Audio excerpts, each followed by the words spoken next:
Hey, at least somebody's got it right. Right?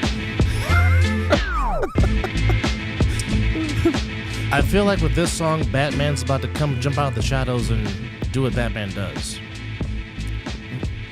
Which is be the vigilante and talk about I am vengeance. Taking shit? That's taking ish? Or in kicking ass, because that's just what Batman does. Hi and welcome on this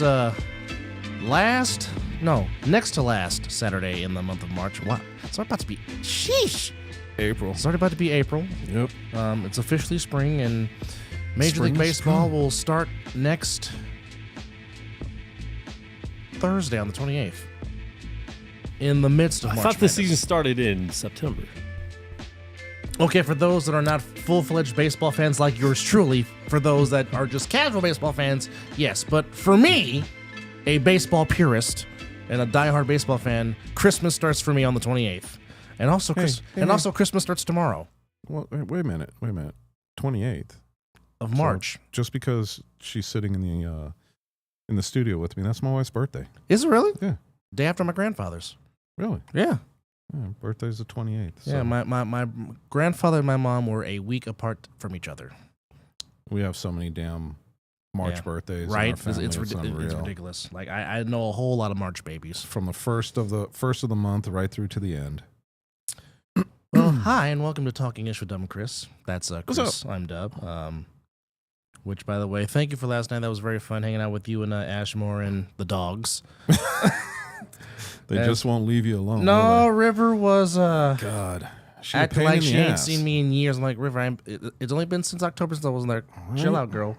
But nonetheless, a lot of madness, a lot of trades, and my Warriors still suck at home in the friendly confines of the Chase Center, which I really don't know what's going on with them. But they lose another home game last night. But nonetheless, so Quan, about how much percentage of your bracket would you say is still intact from when you originally did your bracket before the madness started? Which there has been some madness in this tournament. I have no idea. That is the voice For me, of, it's which bracket do you want? See, I don't like the people that make a whole bunch of brackets, unless it's all like money involved, you know? Like Of course, that's of different, course. but I'm some just people kidding, are just man. making a whole bunch of brackets to get one right. I haven't filled one out in probably about 4 years. I have never done one, What? and probably never will. Yeah, I think it's been 4 years since I filled Oh one no, out. if I do a bracket, it's getting messed up day one. Right? Because I'll be flipping coins. because this would probably be my strategy, because mainly the tournament, this is where mid-majors thrive and go Yep. on runs. Like last year, it was Florida Atlantic, the Owls. They got all the way to the Final Four. And then Who the hell was going to pick them last year? I don't know anybody who did. Exactly my point. But mainly, it's these kind of tournaments where the mid-majors, because they've been together 3-4 years, Yeah. and that's how they go on long runs. Well, I mean, look, Gonzaga's always going to be there. That would Which have been they're in the one. Sweet Yeah. 16 again. That would have been with one their that I win would have today. picked for at least the Final 8. Oh, yeah. I don't know about Final 4, and I think Well, they beat Quan might Kansas. be They, right. they destroyed Kansas Yeah, they today. mollywop Kansas big and, time. you know, Kansas is number 4. They were number 8. But, yeah, I picked Zags going to the Final Four. So, I believe beating it. Purdue in the next round. But I believe it. I mean, we will see. Gonzaga's just one of those teams that I just cannot pick against. Well, because they've been on the verge so many times. Yep. And it's like you're thinking eventually they're gonna eventually hoist and cut the nets down, but you know that remains to be seen. Did Iowa pull off their win today? Because I was kind of watching while I was at work before I got here, and right now it's not looking so good for the women of UNLV, as they're down to Creighton by 12, 44-32 in the third quarter in their first round in their regional in Albany, New York. I thought this was their second round. It says first round. Oh, okay. Regional. What? However they do it, I don't know. But Stop trying to figure it out. oh, which by the way, good luck to the Running Rebels tonight, as they have a home game against Boston College in the NIT, as they beat Princeton in round 1 of the NIT. So shout out to Kevin Kruger and the Running Rebels. Hopefully they make a run to MSG. So going on right now in the East region, Iowa State which is the 2 seed, is up 10 on Washington State, 59-49. That's coming up late in the second half. NC State up 3 at halftime against Oakland. Oakland was the one that knocked out Kentucky, and then John Calipari basically threw his team under the bus and said they play like crap. Did you expect anything less? Well, I've really never been a big fan of John Calipari, even when he was at UMass with Marcus Camby. That's one other story. Arizona is on their way to the Sweet 16. They beat a feisty Dayton Flyers team, beat them by 10, 78-68. As mentioned, Gonzaga mollywopped Kansas 89-68, and just happened. Steve and Missile's beloved Tar Heels of North Carolina beat Michigan State 85-69 as the Tar Heels are back in the Sweet 16. Coming up within the next few minutes, a very good one in the Midwest region. Tennessee and Texas, the Longhorns and the Vols. That should be a dandy. Illinois and the Dukes. The Dukes who made Quan make his prediction come true, because I did say who was going to be the first team to get upset, and it was the Dukes that beat the Cougars of BYU. The Dunaskini Dukes taking on the Fighting Illini of Illinois. That's coming up later on. And to close out the evening, it'll be the Oregon Ducks against the Creighton Blue Jays. So what happened last night was Northwestern in overtime beating FAU 77-65. Baylor beating Colgate 92-67, and San Diego State had to fight off Birmingham of Alabama by 4, 69-65. Marquette beating Western Kentucky 87-69. Clemson beating New Mexico 77-56. UConn beating Stenson 91-52. Ivy League going to the Sweet 16. Yale beats Auburn by 2, 78-76. And there was absolutely no defense play between Colorado and Florida. The Buffaloes beat the Gators 102-100. And Texas A&M beats Nebraska 98-83. So, which takes us to tomorrow's games on Sunday the 24th. It'll be Marquette against Colorado. Number 1 seed Purdue taking on Utah State. That should be a dandy. Duke taking on James Madison. James Madison upset Wisconsin last night as a 12 beats a 5, which normally that seems to be the normal upset bracket, a 12 beating a 5. Baylor and Clemson. And my mom's first alma mater, the Grand Canyon Antelopes, beat St. Mary's in the first round. They get the Alabama Crimson Tide, and Northwestern plays UConn. And the Battle of Texas between the Houston Cougars and the Texas A&M Aggies, and Yale takes on San Diego State. A lot of madness, indeed, in this tournament. What's the one upset that has shocked you so far, 5-9, in this tournament? Or has any upset shocked me? It was, Oakland. Oakland, I mean, Kentucky. yeah, that wasn't, one I picked. But, I picked some of the, I had Grand Canyon. Did you beat St. Mary's, really? Yeah. Yep. I definitely had BYU losing. I would say he's cheating, but he's seriously looking at his and I even said this on the show, on Unnamed Sports Show on Wednesday. So, a lot of this was on record and timestamped. He did say that, yeah. In the midst of talking about the Justin Fields trade for a bag of chips, or a bag of bubblegum, as you like to say.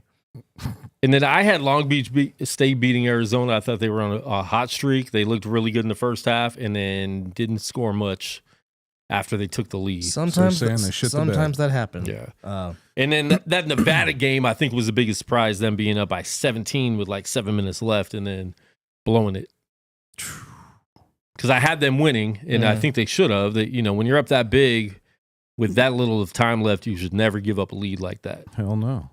17-point lead in 7 minutes gone.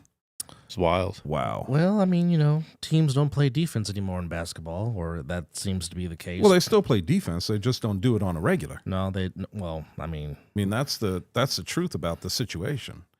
Well, Jack Golke will never have another bigger day in his life as he had 10 threes to beat Kentucky for the Oakland Grizzlies, which is still threes. Yeah. Wow. He shot 10 of 20 from the field. All of his made baskets were from beyond the arc. Well, do you know all season he's only made 4 shots inside of the 3-point line? Really? All season. He doesn't take any other shots. So he's just a pure he shoots 3-point. threes. He's a pure 3-point. You know what? That must be that. That stat was crazy when I saw that. He did an interview with Scott Van Pelt. That must be that Wardell Steph Curry II influence. Because I mean, good grief. He thinks he's a third Splash brother. I don't know, but I mean, if all you do is shoot threes and you make a very good percentage, I mean, well, 50% isn't bad. It's not great, but it's not bad. No. Well, I mean, if you shoot 50% from 3-point range, that's pretty doggone good because normally the average is about a little bit 40 and up. Now, anything that's 45 and up shooting threes, then you can really shoot the doggone ball. But then again, God only made one Steph Curry, so there you go. But speaking of trades, there was a trade that happened in the NFL last night. As I'm arriving to Chris's house, L'Jarius Sneed, who got franchise tagged by the Chiefs, is now taking his talents to the Tennessee Titans, and in addition to that, got a 4-year extension worth $76 million, and 55 of that is guaranteed. But let me ask you, do you really think that he is happy being traded from a Super Bowl winning team to a team that will probably be a bottom dweller for the next 2 years? In a word, no. But I mean, look, look. The bottom line here, when we start talking about some of these trades and some of the stuff that's been going on in the NFL, it's giggle-worthy is the best way for me to put it. And the reason why I say that is, you have guys that have been traded to other teams, correct, or have gone other places via free agency. Correct. We all know that. We all saw what we've seen. And some of them, you'll hear them say, well, I want to go win a championship. Then why'd you go to the team you went to? Yeah. You went to them for the money, not for the friggin' championship. So it's like you have guys like Pickett who, when he saw, another quarterback come in, the writing was on the wall. He lost his shit and decided, okay, I want out. And now you're a backup. Yeah. Still in the same Keystone state of Pennsylvania, by the way. But the thing about it is, you are now, instead of backing up a guy who is maybe 2 years away from retirement, you're now backing up a guy that is the exact same age as you. In his prime. Which makes perfect sense. So you bitch about it. Coming off an MVP season a couple of seasons ago. Exactly. And being in the Super Bowl. So you bitch about it in the situation that you're in, and what winds up happening, now you're in an even better situation? No, you're not. No. So are you going to be looking next year to make another move because you're unhappy of being a backup in Philly? So, I mean, the thing that I can't wrap my head around with some of these football players is the stupidity that I see. And, I want to be traded. But you know what? Sometimes being traded isn't the grass is greener. Well, I mean, as I have said so many times, all these players that hold out because they want to get paid, ask some players how their season went after they held out. Now, I'll give you an example. Deebo Samuel was going to be traded, not be traded, held out. Really wasn't productive in the 2022 season, coming off a fantastic 2021. Yep. Nicholas Jonathan Bosa didn't start playing like himself till late in the season after he got paid. Okay, I'll even go back further. Eric Dickerson held out, pretty much was really never the same after he got traded from the Rams to the Colts back in the 80s. I think the only time that somebody holding out worked in its favor was your boy Emmett in 93. Missed the first 2 games. Jerry paid him. He only went to win the MVP of the league and won the Super Bowl MVP. Yep. So that's about the only person, certainly in my years of watching football, to where somebody has held out and it worked in their favor. Well, it didn't work too bad for Marshall Faulk either. Oh, there's that. So I mean, they're further. The only two that I can think of that holding out has worked for them, because I remember Maurice Jones-Drew, loved MJD, held out, was never the same player after that. Yeah. Well, then, you miss, and the thing about it, my wife and I were talking earlier because I got into it with this guy about quarterbacks, and you don't say. When you, I just have the passion about the football. About playing football, about watching football, about understanding football. And you'll see more of his passion tomorrow on Fox 5.2 and Cox 125 as the A7FL kicks off its 10th anniversary season. And now we will be playing at Chaparral High for weeks 2 through 7. But for week 1 tomorrow, if you don't have any plans, come watch us at Liberty High tomorrow as the A7FL kicks off its 10th season with 4 games on the slate. You may continue. Thank you. But when you start getting granular about quarterbacks and you start listening to people talk about them, it's, you and I have had that opportunity to actually talk to a scout. Mm-hmm. We've had the opportunity to understand what it is they look for, how they look for these guys, and I mean, heck, we got to talk to a former head coach. yeah, I mean, these aren't things that I take lightly. No, and their outlook was the same as mine, which was, if you want to understand what a quarterback is, you can't watch his body of work for a game. Mm-mm. And that's what these guys and some fans don't understand. And the guy that I was arguing with today, he wants to take plays from a quarterback and you either give him a thumbs up or thumbs down for 1 or 2 plays. It's like, really? That's like saying, well, my basketball team didn't play good because they shot like shit in the first half. Okay, what about the other 30 games? Yeah. So these are just little things that kind of pop up that kind of aggravate me when I'm talking to, your fans that want to say that they know a lot about football. And then when you start to talk to them and you start to get out of them the different things, like he even posted, which made me freaking absolutely laugh. He posted to me because we were talking about Trey Lance, just so you know. And he posted all the breakdown that a scout had on Trey Lance. Mm. Well, we all know scouts see things differently. Mm-hmm. So I said, well, that's nice. That's one scout. Here's the rest of them. Yeah. Look at what they're talking just about. don't go off one. I mean, go off the other 32 reports Yeah. from all 32 teams. Yeah. And then you can make your own assessment about that. Exactly. And the thing about it is, when we're talking about different players that are coming out, we all know that players exceed into different areas depending on the scheme that they're playing in, Mm-hmm. both defensively and offensively. And it is laughable to me to have somebody say, oh, well, this scheme is simple. Yeah, it might be. But the reads are still, you still need to go through your reads. Yeah. And if you don't go through your progression, you don't do it fast enough, you're not going to be good. Mm-hmm. And to me, that was the one thing that I saw about Trey Lance that I didn't like.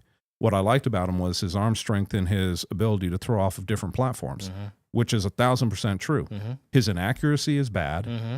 When it's good, it's decent. Mm-hmm. When it's bad, it's real bad. horrible. Yeah, it's horrible. He also, the speed of the game, you could see when he was playing in the preseason Mm-hmm. that the speed of the game was just still too much for him. Mm-hmm. He was trying to force passes into the smaller windows at the wrong time instead of doing it in time.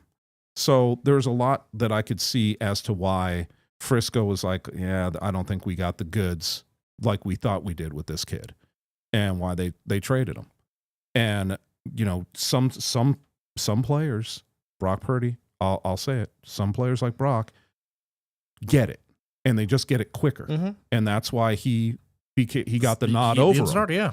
So it's not like a bad thing for all of them. It's just, are they going to get it? So while we're sitting here, last week we talked about Caleb Williams, and everything I'm mentioning right now is what I'm worried about with Caleb Williams. He's going to be a number 1 pick, most likely, and everything I just mentioned is exactly my fear about him. You see that he is a little bit slower to throw the ball. He relies on the strength of his arm to get the ball into his wide receivers.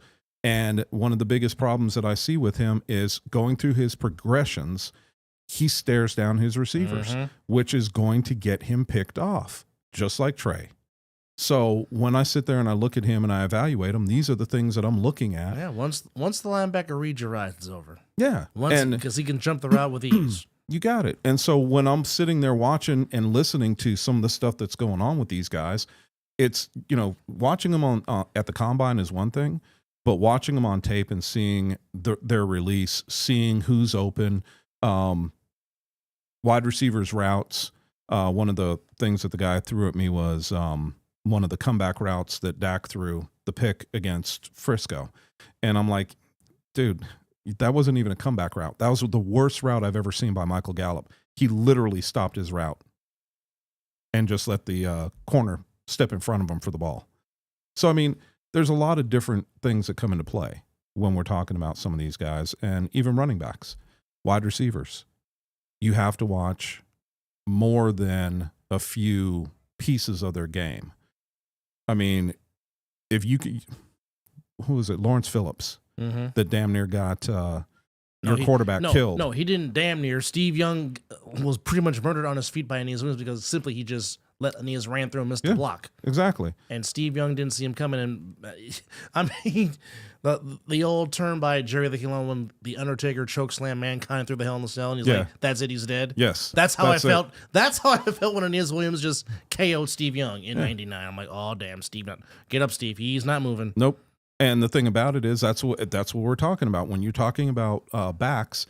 And you want a back that's a third down back, you need somebody that's able to pick up those blitzes. And so, like I said, if you watch him and you only watch pieces of him, hey, he's a great runner. Why does he pick up blocks? Oh, we don't have to worry about that. Yes, your quarterback does? Yeah. Because I can guarantee your quarterback's going to be like, I don't want this mother out on the field with me. Walter Payton, Franco are two guys that were very good at blitz pickup. Tom Rathman, Roger Craig, another few guys that was Emmitt very Smith, good. Emmitt was Moose. Don't forget about Zeke. Really good at picking up those blitzes. But these are the things that you have to look for when you're talking about a running back. And so, I don't know. We really kind of didn't talk about what we were going to go through in the show other than the few things that had happened. But I mean, when we start looking at the needs for some of these teams and what's coming up in the draft, I know we did our top 10 and we really need to extend that. And I think we can, because I mean, draft's in April, end of April. So as we get a little closer, we should probably do our, the rest of the 22. But you see how the Vikings apparently have found the guy that they want. They are really high on J.J. McCarthy from Michigan. Yeah, I saw that he was not only linked to him, but he has had 2 visits with him now. So, which is interesting because I thought you could only have 1 visit, but he has had 2. I'm wondering if they're just counting the one that, you do a combine visit. Yeah. And I'm wondering if that's the one that they're counting to say that he's been with 2. So in addition to that, the Commanders have been taking calls on perhaps trading the number 2 pick. The Cardinals have been taking phone calls on perhaps trading the number 4 pick. So there could be some movement on night 1 of the draft in Detroit as Let me ask you, do you really think there's going to be movement? I do. I think somebody will trade up. I don't know who the team is going to be, but I think somebody is going to trade up. I really do. Well, I mean, in reality, if you want to see the Raiders are really high on the kid out of LSU, the quarterback Daniels. Yes, and so I think that's a possibility. But the question mark is, who do they have to get ahead of? And I think right now I would probably say the Patriots. Yeah, because the Patriots are 3, I believe. I thought there were 4. But you might be right. The Cardinals are 4. Cardinals are 4. Yeah, so Patriots are 3. So it would be a perfect place for them if you wanted to see that happen. They'd have to trade with Washington. And my question mark is Washington willing to drop all the way down to 12th? The better question is, what will it cost the Raiders to move up to that number 2 position? Correct. Because how many draft picks are you willing to give up to get that one spot? Well, and it's the one thing that I still haven't. I'm going to see if I can find it real quick. So, as you know, there's a point system that they utilize that was created by Jimmy Johnson when he was with the Cowboys that everybody uses now. The all the trades for Emmitt Smith and Russell Maryland and the Herschel Walker trade is what we're talking about, pretty much, folks. Yeah. For those that don't remember, where they gave up Herschel Walker for friggin' the farm. Yeah. Well, it was more than the farm. Well, I mean, they got some pretty good investments from that trade. I mean, it started their dynasty of the 90s, which unfortunately came at the cost of my beloved Niners for 2 straight years. Damn Alvin Harper in that slant. Damn, you won't let that go. No, I will not. I won't let that go. I won't let Jim Burt knock out Montana for half of the season 86. I won't let go of Leonard Marshall. Okay, so here's what you'd have to look for. Okay. The number 2 pick in the draft is considered at 2,600 points. Interesting. The number 12 pick in the draft is 1,200.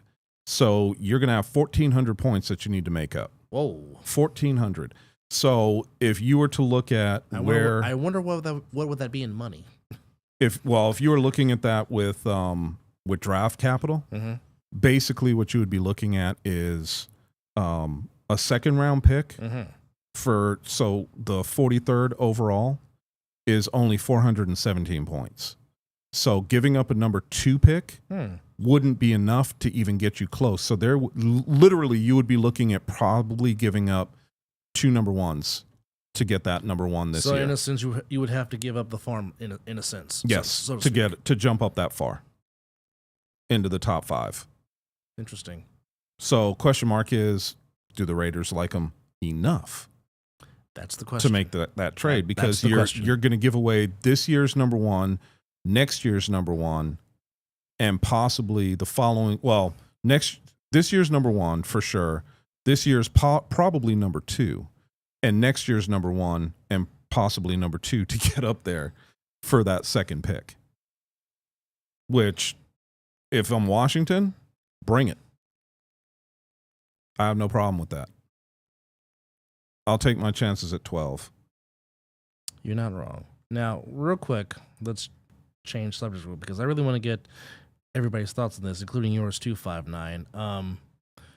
This Shohei Ohtani situation, it just seems like it's bizarre, and it seems like it's Pete Rose all over again. Just the craziest part, his interpreter hasn't let him know what's going on yet. And that's supposed to be your best friend. That's supposed to be your best friend. What's going on that I missed? Okay, so You missed it? Okay, so Shohei Ohtani's interpreter, which has been his best friend for years, was fired by the Dodgers because allegedly he was gambling. Now, on the games? On the games. Now, I don't know if it was specifically baseball, but it was sports betting. Okay. Supposedly, there have been rumors that Ohtani wired the bookie to pay off the interpreter's debt. Okay. So it was like 4.2 million. Yeah. Jesus. Yeah. So this guy was in deep. Apparently so. So right now, he got fired by the Dodgers, which we all know the Dodgers literally spent $1 billion on 2 guys, Ohtani and I forgot the other Japanese pitcher's name. Forgive me. Now keep in mind the Dodgers and Padres. Hold on, 5'9". What were you gonna say? Nothing. You were gonna say something. I saw you just start to bust up. Now keep this in mind: the Dodgers and the Padres just went overseas to South Korea to officially open up the regular season with 2 games. They split. Dodgers won the first game. Padres won the second game. So supposedly those are regular season games. Those 2 games in South Korea were regular season games. Yes. So each team, the Padres and Dodgers, are 1-1 to start the season. And then everybody else starts on the 28th. What? That seems weird. Well, the last few years, teams have gone overseas to open up the regular season. And this year, it was the Padres and Dodgers in South Korea. But they still have 200 more games left. Right? But everybody else... That's why it starts in September for most of us. But the official start of the season is the 28th. But... just going back, so apparently I don't have to do anything for my wife because she's getting baseball on her birthday. Shout out to Miss Tammy. I'm just looking over, making sure she's not going to throw something at me for saying she that. She might be taking a nap on that comfortable couch. No, she gave me a dirty look. I got the side eye. Okay, well, there you go.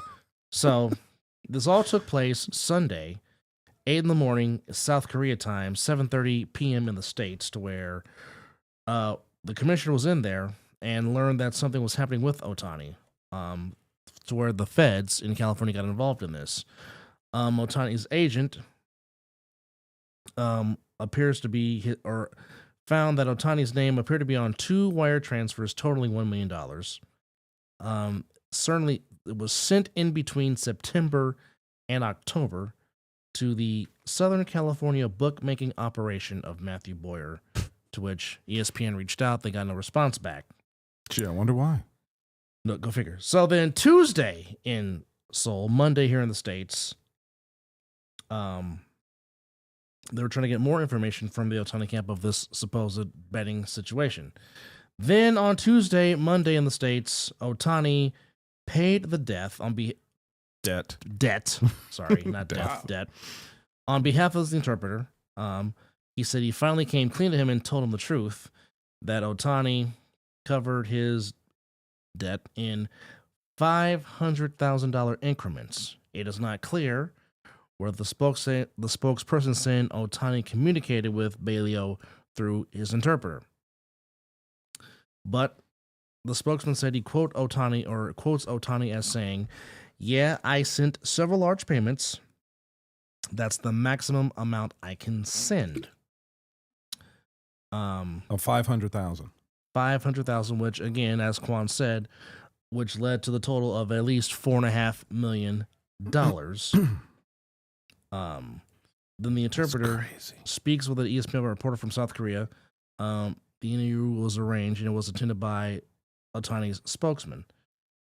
So supposedly, back in 2021, he met the bookie at a poker game in San Diego in 2021, to which former Angels infielder David Fletcher, who now plays for the Braves, who was Ohtani's teammate with the Angels in Anaheim,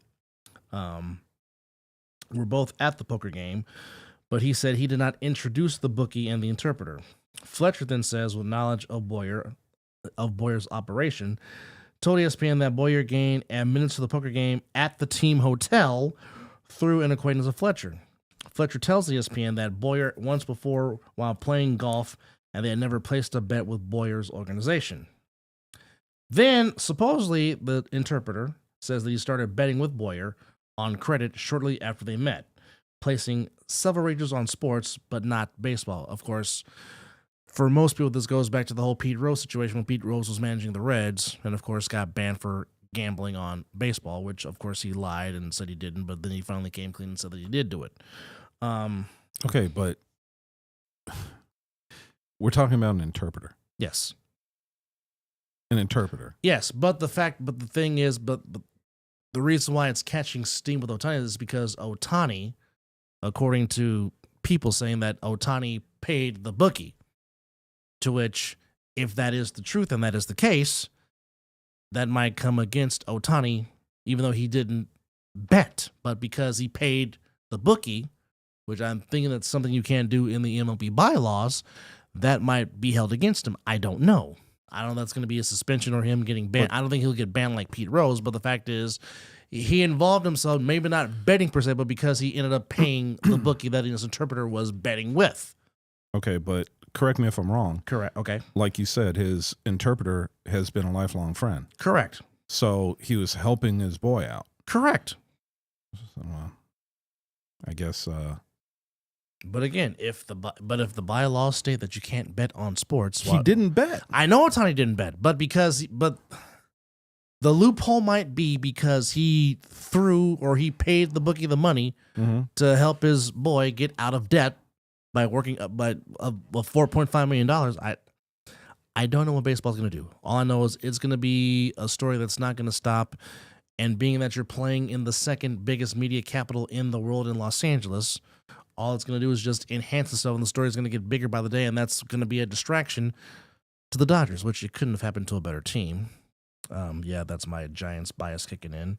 I don't care. But nonetheless, I mean, this is something that's going to be with the Dodgers all season long until the season ends, and probably even after the season ends. Well, my thing will continue to be the same, and I won't change on that. If Ohtani didn't bet and all he was doing was helping his boy out, you're not wrong. Who gives a rat's ass? You're not wrong, and I agree. But because for some, this will bring up the Pete Rose situation of '89, and they'll be like, well, Pete Rose belongs in the Hall of Fame. Yes, he does. As a player, yes.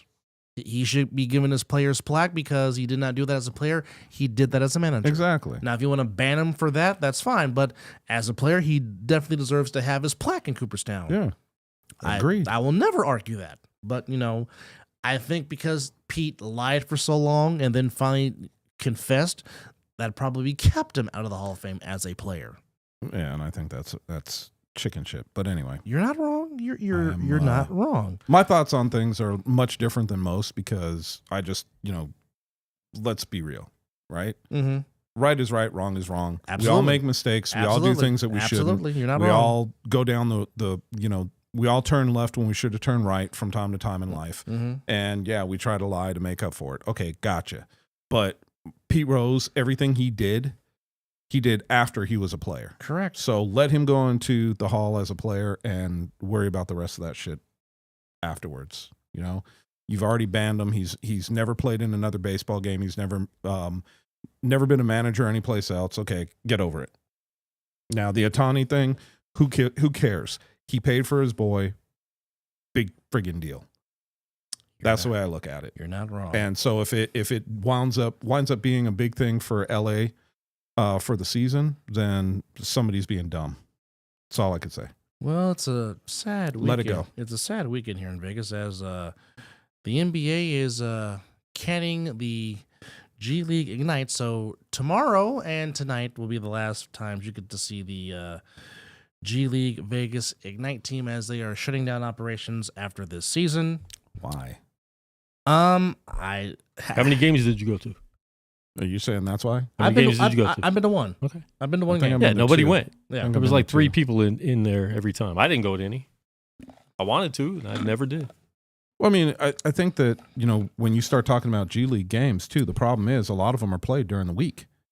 And you've got other stuff going on in Vegas, like the Knights, which is a pro. I get that the G League is, you know, guys trying to make it into the NBA, but still, you have other stuff going on. Like, I think tonight you just said there's a last game. Well, guess what else is being played tonight? The Knights and the Blue Exactly. Jackets. So, And I mean, and it's a big game for the Knights because as it stands right now, the Knights are holding on to the final wild card spot in the Western Conference as they are 7 points behind Nashville for the number 1 slot in the wild card, and they're 2 points back of the Kings in the Pacific Division. So how this works for those that don't know in hockey, it's 3 divisions, or it's 2 divisions, and the top 3 teams make it in as 6 seeds, and then you have the 2 wild card spots, which is the 7th and the 8th. mm-hmm. Right now, the Knights would be the 8th seed in the wild card, looking up, as I said, 7 points behind Nashville. But however, if they pass the Kings, which are 2 points ahead, then they will be out of the wild card in the final slot in the Pacific Division. But nonetheless, they took a horrible loss against the Lightning this past week, and That hurt big time. But that's what I'm saying. So, Quan, I see what you're saying about the G League, but at the same time, they did win on this past Thursday against the Kraken. Yeah. So that's a big 2 points for them. Cracking But them now eyes. here, but this is where it gets trippy for the Knights because after tonight against the Blue Jackets, they got the Blues, Predators, Jets, and the Wild, and all those teams are have winning records and are fighting for a playoff spot. So they need to get some points. They need to get some points quickly if they still want to have a chance to defend the cup and get into these playoffs. But that's when I was going back to with the G League thing is if you can't compete against other pro games and to have them on the exact same night is just asinine. So Well, you can't help it though. I mean, you can't schedule around every other sport going on either. no, you can't, and So, I agree. But if you're going to be, here's my bigger question about that is, you also have the NBA going on right now, Mm-hmm. so they got games damn near every night. Why would you put the G League on during the NBA regular season to begin with? It would make more sense to play them off season, so that way these guys No, have because they an get called opportunity. up to No, and I NBA understand teams that. all the time. So I understand and that. a lot of them are rookies. If you get injured as a rookie, you're going to your G League affiliate to rehab a lot. Scoot Henderson, the 2nd pick in the draft or 3rd pick, I can't remember. 3rd pick. He was sent down to the G League team for a minute to come back. So They got drafted by Portland. and even last year, I mean, we had good players, playing for our G League team, and then Wembanyama played against them last year. So there were some stars out here. It's just I mean, there's too much going on in Vegas, but it's in Henderson, so you expect a few more people to be there. But and the DLC is a nice small arena. It really is. Been there a few times. There really is no bad seat in that arena. Yeah. So I mean, it's not shocking. It sucks because you want to be able to keep as much stuff around here as possible, but at the same time, it's like I'm mad, but I never went to a game. Yeah. So I can't be that mad if I didn't support myself, or I didn't even get media credentials, which would have been easy. I mean, So- and we have NBA is supposed to start here in 2027. I mean, it's nothing's official yet. I think they'll announce it. Is that arena still getting built? Yeah, it's they're actually I saw renderings of it the other day. So okay. yeah, it's supposed to be getting built. I just don't know. I've heard rumors as to where. Mm-hmm. I don't know if it's true or not, but the empty lot right in front of Mandalay Bay, Mm-hmm. that's one of the spots that they're talking about. That would be okay. If they were to build there, I'll be like, number one, why? Yeah, would agree. Because that's just even going to be more cluster of traffic. Because as we know, the Tropicana is supposed to be demolished next month, Mm-hmm. or starting to anyway, to where supposedly that's where they're going to build the ballpark for the A's. Yep. If you build that arena there, that's just going to be more cluster of traffic. Or let's just say it like this, folks. If you saw the picture of how the strip was during Super Bowl week, try to picture that Times 10. during April and May. If that NBA proposed team that might be coming in or make the playoffs, and the Knights made the playoffs right when baseball season's about to start. And let's just say on the same day, you have an NBA playoff game and a Stanley Cup playoff game. No, thank you. I don't want to be involved in that because I wouldn't be anywhere near the strip. it would be perhaps 3 hours just for you to get home or just to get to your side of town because of all the clustering of cars that would be on Las Vegas Boulevard. Well, I mean, But they're trying to make more back ways yeah. to They get to need these places. They and, need to. and, Well, the and only- they will. There's no way they're going to build all these arenas and not have other ways to get around and The stuff scenic like route. that. So But the only problem is and this just cracks me up because, I travel for work, and on my way back before we officially got the stadium built and everything for the Raiders, flying back with the engineer, that's what he was doing. They were trying to work it out traffic wise, and he flat out told me, and I'm not mentioning any names because I don't want to get anybody into trouble, but he flat out told me, he goes, yeah, we lied the whole time. You don't say. About the traffic and about the Vegas's ability to manage that traffic for that stadium. We lied through our teeth. There was no way we were going to be able to do that. And the thing about it is, when you think about where we're talking about across the street from Mandalay Bay for the basketball stadium, there is no other way to get in there because on the other side is McCarran Airport, or excuse me, Harry Reid. So you don't have any other choice but to go down Las Vegas Boulevard. Period. Where else are you bringing it in? So skydive. That's about it. It's about it, and hope that you don't bounce off the damn thing. No, don't fall into the ropes like this guy ever did against when he was intervening himself in the second fight between Bo and Holyfield. Yes. Just don't get caught in the ropes. Yes. And you don't want to have many events across from Mandalay Bay. No. Not really a good sign. No. Might No. get shot at. That's well, you're not wrong. I wish I could say something good about that. You're not wrong. But I mean, when you look at everything that's going on in Vegas and some of the stuff that's supposed to be coming up, I mean, they've got, when is Tropicana closing again? End of this year? No, I think the first week in April. Oh, hell, next month. Yeah, in basically in a week and a half. Wow. Interesting. But let me give you let me give you an actual date. Hold on. April 2nd. There. Yep, that sounded about right. Yeah. Wow. So they're done. Mm-hmm. Which I did. So you got 2 weeks to go crazy, man. before they close. That's crazy. That's crazy. And then it basically, I saw the rendering for the baseball park too. Mm-hmm. What the hell? It's basically it. When I saw it, it's like, okay, are they the Australian A's? Right? Am I going to Australia to go watch the Grand Symphony? I was like, what Am I going to hear Ode de Joy in a baseball game? Because I'm like looking at that thing and I'm like, okay, as long as they can close it because of how hot it is here, who cares? Well, I don't think they will have many 12:35, 12:05 games like they had in Oakland for so many years here in Vegas. I think you're going to see maybe during April, but once it hits May, you're going to see a lot of 7:05 p.m. starts, or maybe 6:05 starts. Because that's just it's just going to be too damn hot. Too doggone hot. Now I hope they'll be like Arizona and have solar panels, like Chase Field does. Solar panels. They have solar panels in their field, so when they do open the roof, they also open the solar panels, which is a pretty nice look they have at Chase Field in downtown Phoenix.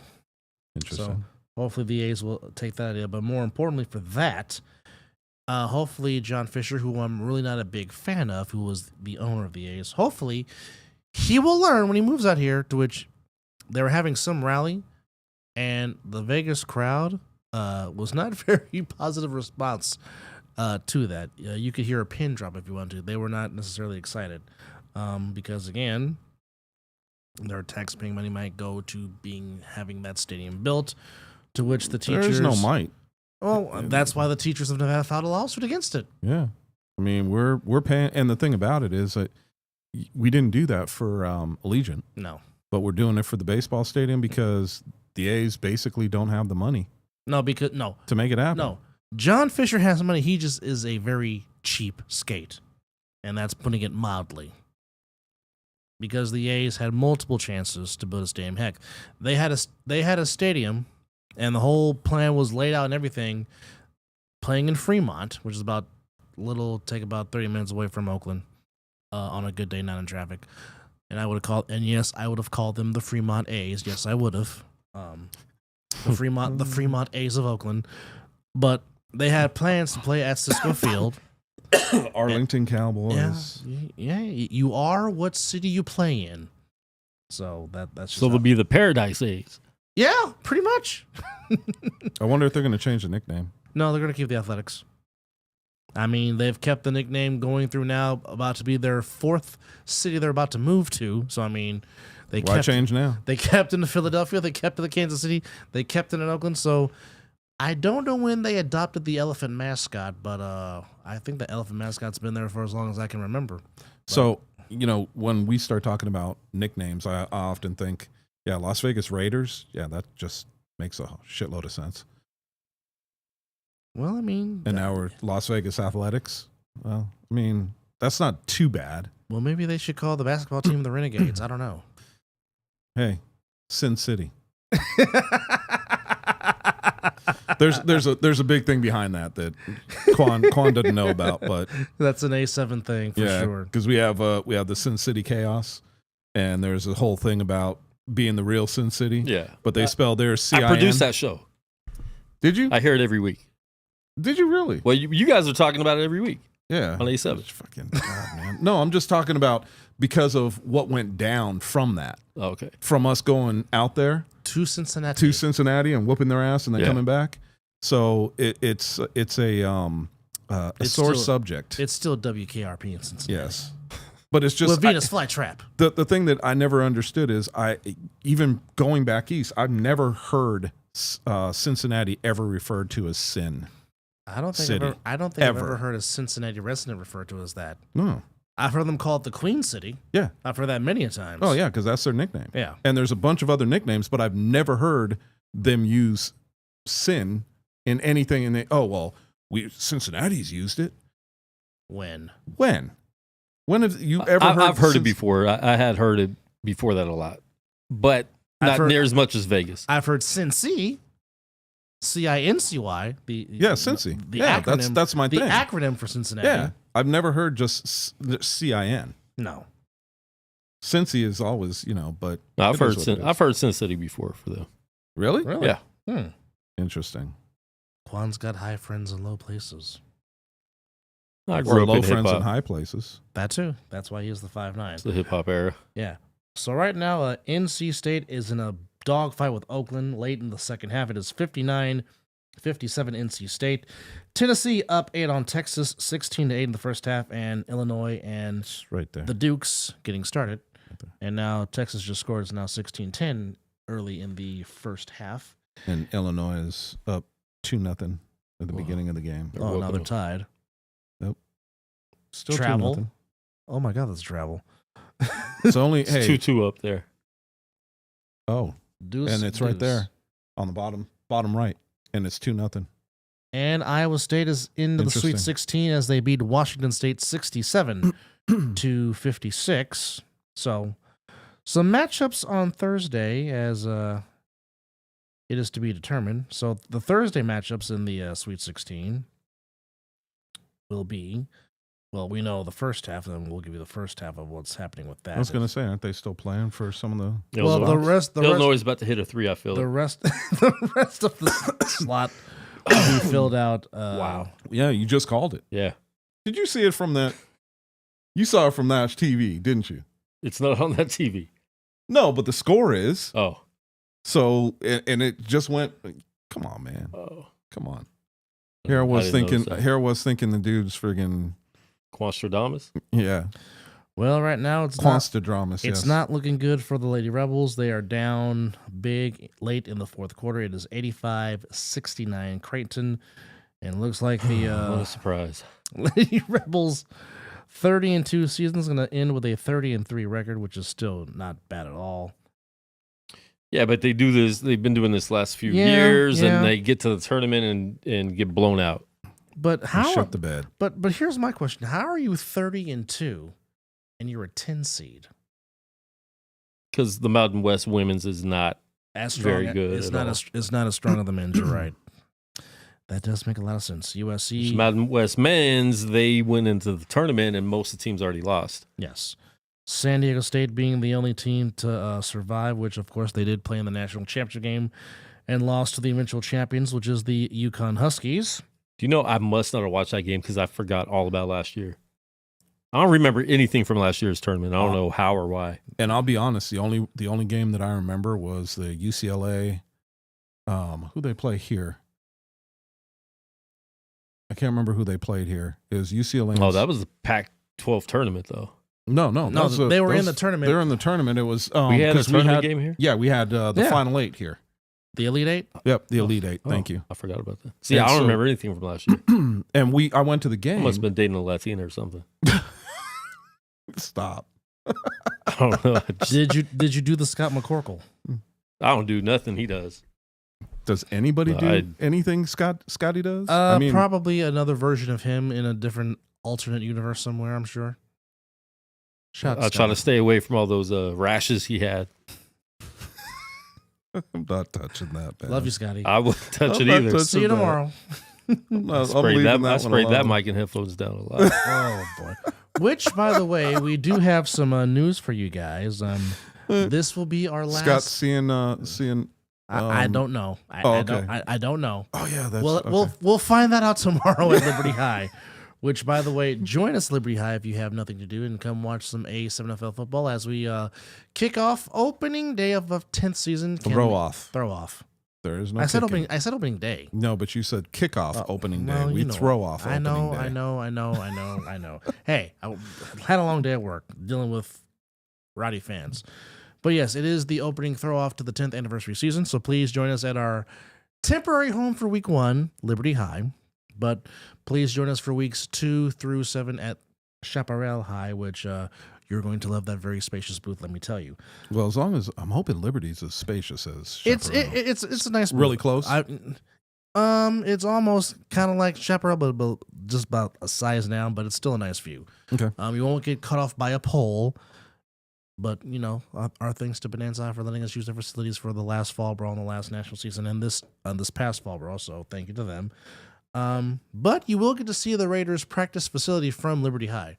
Oh yeah, that's right. I forgot about that. So you'll have that view, which I've done plenty of Liberty High games during the football season. And the home of the Patriots. We're also moving our show from Saturdays at 5 to our last Tuesdays Saturday, at 5. Last Saturday show. So you can catch us. No. Next week will be last Saturday show. Next week. Yep. Oh yeah, we're still in March. Yep. So starting in April, you will catch us on Tuesdays. Same people, same bald heads, shiny as ever, but just on a different day. Looking like two. Yeah, that. Yeah. I think that's still one of the funniest comments we've ever had while doing this show, which is quite funny. But looking like two dildos. I don't know where you got that from. Like, where's the resemblance? Please tell me, sir. But yes, nonetheless, all you got to do is consider the source. That's true too. He probably got that image because he was looking at two of them sitting on his dresser. Oh boy. With our heads, we're not exactly white. We're a little brown. So I'm sure that's, what happens when a man uses those things too much. I wouldn't know. I wouldn't either, but I'm going to keep that comment to myself. But anyhow, any final thoughts as We are on the cusp of getting back in the booth tomorrow and watching some 3-on-1 throw-offs. And are you still going with under 7 returns tomorrow? Yeah. Actually, right now, my over-under was set at 7, but I'm thinking we're going to be closer to between 8 and 9. Really? Yeah. I started thinking about it because I was really thinking about who OTT's playing in the nightcap, and I know Savion is chomping at the bit. So I think that Knox is right. He might have 3 himself. But the thing about it is I said 2, and I said 2 because I don't know if the Hunters are going to score. So that means opening for the first half, opening for the second half. That's the only 2 times that he'd have a chance at it. OTT might have all of them because you forget the Ramses can take one back. And if Delaney's on the roster, he can take one back also. Yeah, but they're going to let I know that's Savion's thing. I know. That's Savion's thing. That's his bread and butter. I know. So I mean, you figure when that you score when you touch the ball half the time on the 3-on-1 and half the time you take it back. I get it. Yeah. I get it. And then you have Lavish is going to take at least 1 back, maybe 2. And then the only game that I think is going to be a tough one to get one taken back is definitely going to be the Insomniacs and the game of the week. Yeah, that'll be the toughest game where they have a hard time, where somebody's going to have a hard time taking one back. And it's also the only game that I think has the potential. I'm not saying it's going to, has the potential to actually go into the fourth quarter. I don't know that it will, but it's the only one that I think has the potential to. Well, Mr. Schufert said it wouldn't, so I mean, if Mr. Schufert said it's not going to, I mean, I'm not going against 4th and Munchie. No, I'm not. Just saying. No, I'm not. Not at all. But nonetheless, thank you as always to Mr. Speak Life, Quan59, and don't forget to catch his show, the Unnamed Sports Show, on Wednesdays. Don't know what I got to time. start watching that, man. But it's Mondays it's 6 p.m., Wednesdays or Thursdays at 4 p.m., depending on what's going on in sports and what my schedule's like. And who he's got. So it's different all the time. And which Latina is taking out for a date. I got this tonight. Well, yeah.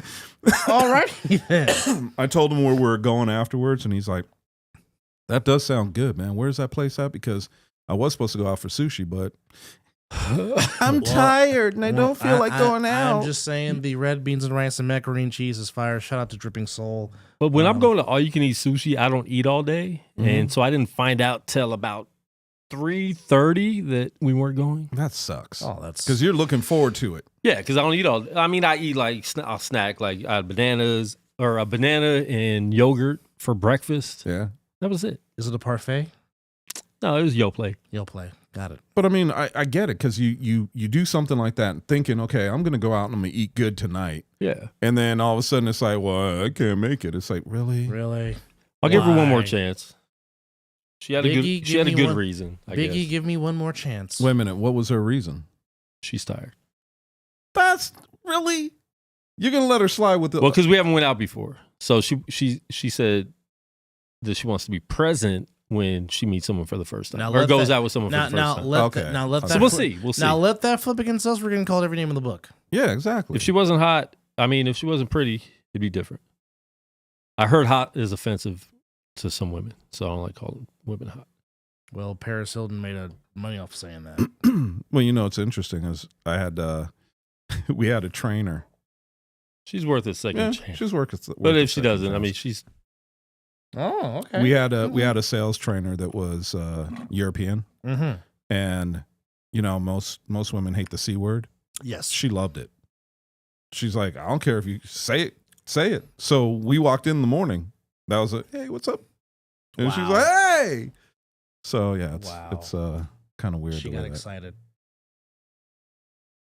Dude, she's sending you videos? No, that's her stories. Oh, okay. I was gonna say. Dude, what other videos you got? You're telling me you're far from Scotty, yet what I'm seeing right now is bringing y'all closer together. Nah, because what he does and what I do is not the same thing. I actually take girls out on dates. Well, he does too. I wouldn't call those dates. I mean, yeah, I guess it's open to interpretation. I eat food with them. He does too, and eat food on them. Yes, and eats other things and gets rashes all over his eyes. Well, Love you, Scotty. See you tomorrow. that whole rash thing he and I talked about, and it's not It definitely was. all right. Can't argue. Nonetheless, don't forget man. tomorrow to join us on Caffeine TV, AceNFL.tv, Cox 125, and Fox 5.2, and globally on DAZN, as myself, Chris, and the Viking will bring you week 1 of the AceNFL. Special thanks to Miss Tammy Ver for hanging out with us in the studio. Special thanks to Quan59 as always. Don't forget to check out the Miss Little Dub Show, All Pro Joffos, 3-on-1 podcast. Our Other show, Side of the Ball. The Other Side of the Ball on Wednesdays. And just a whole bunch of other podcasts in between. Dude, we got so much going on all the time.